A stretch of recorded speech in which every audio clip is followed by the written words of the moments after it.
We have new details in the case of a Jones County deputy accused of sexual exploitation of children.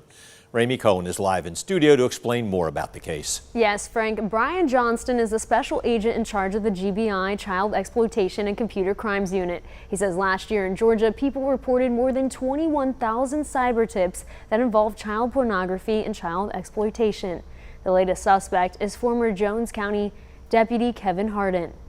We have seen a substantial progressive increase in the number of cyber tips in Georgia and throughout the country for a number of years. The GBI task force that investigates internet crimes against children helped with the case against a Jones County deputy.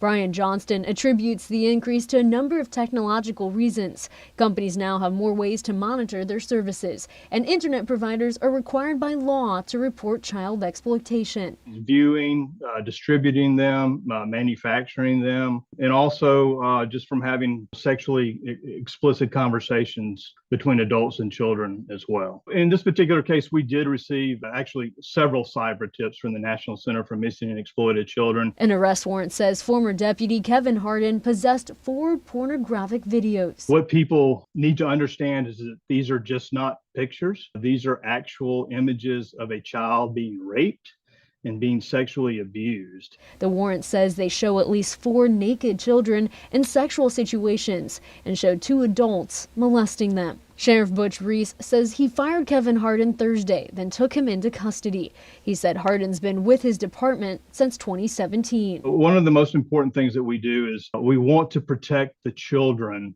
in these investigations that have been victimized, and we don't want to re-victimize them in the process.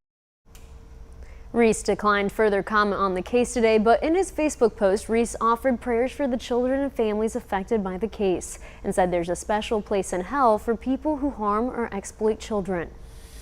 All right, Ramey, thanks very much. If you want to know more information about the National Center for Missing and Exploited Children, we will have a link to their website on 13WMAZ.com.